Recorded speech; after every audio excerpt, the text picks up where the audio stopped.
kerakyatan, keadilan sosial. Nah, dari sini semua negara ingin seperti dasarnya itu Pancasila. Contoh yang sekarang kalau salah satu dari sila kita ada yang bermasalah, yaitu di ketuhanan yang Maha Esa dan keadilan sosial. Untuk yang ketuhanan Maha Esa, kita kan semua masyarakat di Indonesia terdiri dari 6 agama yang meyakini masing-masing kepada penciptanya. Salah satunya kasusnya yaitu ketika ada pejabat yang disumpah untuk memegang mandat amanahnya, padahal sudah membawa kitab, membawa Injil dengan menyebutkan demi Allah saya berjanji, demi Tuhan saya berjanji. Maka itu udah berjanji kepada sang pencipta yang di atas itu. Tapi kenapa dilanggar? Karena di negara kita ini Tuhan aja tidak ditakuti. Gimana mau maju? Seperti contoh negara yang maju, Singapura. Kenapa Singapura maju? Karena ada yang ditakuti. Dia ditakuti karena di lingkup Melayu. Sedangkan Singapura itu kaum mayoritasnya kaum Cina, kaum Tionghoa. Contoh yang lain, kenapa Korea Selatan maju? Karena ada yang ditakuti, yaitu dengan adanya Korea Utara. Gimana caranya Korea Selatan ini biar maju? Itu dengan cara ada yang harus ditakuti. Sedangkan di Indonesia aja Tuhan aja dilanggar, sumpah-sumpahnya dilanggar. Udah diberi amanah yang baik tapi korupsi. Contoh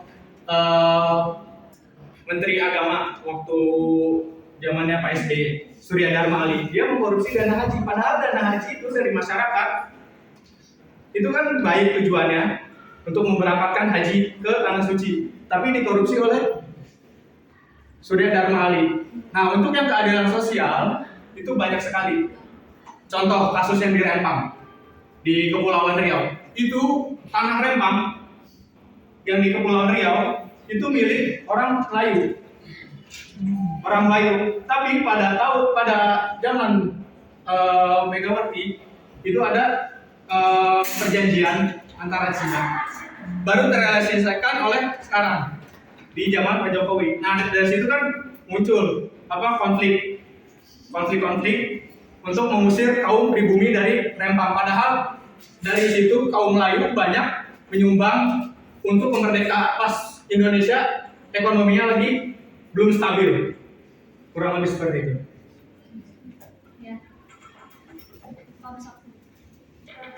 Mau menjawab pertanyaan dari saya sendiri.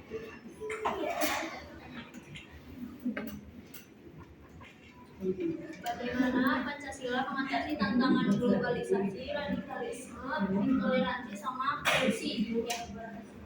Kalau cara menghadapi tantangan Pancasila di era globalisasi yaitu mempertahankan dan memperkuat penerapan nilai-nilai Pancasila sebagai ideologi bangsa. Kemudian ada kayak mencintai produk dalam diri juga, memahami nilai kebangsaan dan Pancasila. Nah, terus kalau yang kedua ada cara radikalisme itu caranya dengan musyawarah mufakat, dengan mempelajari agama secara benar sesuai dengan metode yang sudah ditentukan oleh para ulama Islam dan mendalami esensi agama agar menjadi muslim yang bijaksana, tidak hanya literasi tanpa bimbingan. Terus yang ketiga ada intoleransi. Cara mengatasi intoleransi itu dengan pemerintah melakukan sosialisasi terhadap masyarakat aturan-aturan yang menjadi landasan kerukunan antar umat beragama dalam Pancasila dan Undang-Undang 1945 dengan dialog dan musyawarah dengan masyarakat. Terus yang keempat ada korupsi. Cara mengatasi persoalan korupsi yaitu dengan membiasakan kewajiban menjalankan ajaran agama sehingga dapat menjadi benteng moralitas dan garda terdepan dalam menilai perbuatan baik maupun buruk. Bisa diulangi bagian radikalisme. Radikalisme ya. Radikalisme sebenarnya itu udah tercipta sudah lama. Nah, semua itu kan dalamnya itu Amerika Serikat. Amerika Serikat ketika perang dingin itu kan ada musuh di depan matanya itu dengan Rusia. Sekarang pas Uni Soviet jatuh, siapa yang melawannya? Nggak ada. Maka dibentuklah kaum radikal, yaitu contoh ISIS. ISIS itu buatan dari Amerika supaya gimana bisa memasok senjatanya itu untuk melawan Islam dengan Islam, saling diadu domba sesama Islam itu. Maka kenapa di negara Timur Tengah sekarang banyak terjadi peperangan, yaitu Yaman, Suriah, Yordan, Irak, Iran dan sebagainya, karena diadu oleh Amerika. Dan Amerika tidak suka kalau ada negara yang maju tanpa bantuan dia. Mau nggak mau harus diserang dengan cara membuat kelompok-kelompok radikal itu untuk menyerang. Contoh kelompok radikal yang ada di Indonesia yaitu GAM, Gerakan Aceh Merdeka. Itu Gerakan Aceh Merdeka dibiayai oleh Muammar Gaddafi yang berada di Libya. Terus yang berikutnya Republik Maluku Selatan, yaitu membuat Maluku merdeka dari Indonesia. Kurang lebih seperti itu. Mau tanya lagi. Ya.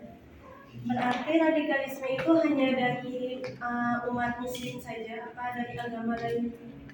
Itu kalau radikal itu yang pernah saya baca atau di YouTube tentang geopolitik itu hanya buatan oleh Amerika biar bisa memecah belah umat Islam dari dalam. Contoh kayak memecah belah umat Islam dari dalam ketika Belanda menjajah Indonesia di Aceh, itu ada namanya Dr. Strophone. Itu dia pura-pura masuk Islam, belajar di Mekah, belajar di hafal bahasa Arab, terus dia masuk ke Aceh, dia mempelajari bagaimana titik lemah Aceh itu supaya bisa ditaklukkan. Ternyata masyarakat Islam itu kuat persaudaraannya. Nah, dengan itu dia dengan cari cara akhirnya mendapatkan solusi dengan cara memecah belah itu. Jadi kelemahannya terus setelah lemah, maka baru Belanda bisa menggempur menggempur Aceh tersebut. Kurang lebih seperti itu. Mau menjawab yang Rizka, apa itu stabilitas dan kontinuitas? Stabilitas adalah kemampuan suatu sistem untuk tetap dalam keadaan stabil atau seimbang. Nah, kalau kontinuitas adalah kemampuan suatu sistem untuk menjaga keberlangsungan atau kelangsungan hidupnya. Nah, stabilitas dan kontinuitas dalam Pancasila sangat penting untuk menjaga keberlangsungan dan kestabilan negara Indonesia. Nilai-nilai Pancasila harus diintegrasikan dalam setiap kebijakan dan tindakan untuk menjaga stabilitas dan keberlangsungan hidup negara. Dan pertanyaan terakhir.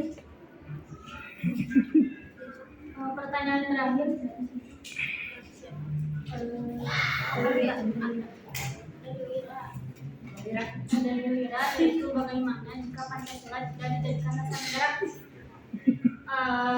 Pertama mungkin negara ini akan kacau dan akan kesulitan kalau menyelenggarakan pemerintahan. Akan ada ketidakstabilan dalam politik.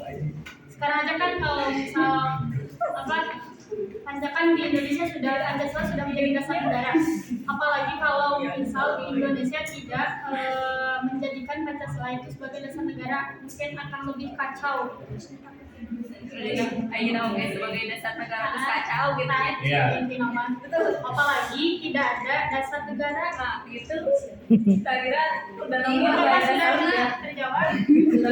Terus ya. Ya, kesimpulan dari materi ini, kita dapat memahami dan mempelajari sejarah berdiri dan beberapa tokoh yang berhasil menciptakan dasar negara ini. Baik itu dari aspek perlawanan atau berpikir ideologinya, kita harus berterima kasih kepada para pendahulu kita, para pahlawan yang telah berjuang untuk negeri ini. Semoga kedepannya bangsa ini bahkan lebih baik. Amin. Dimulai dari kita dulu.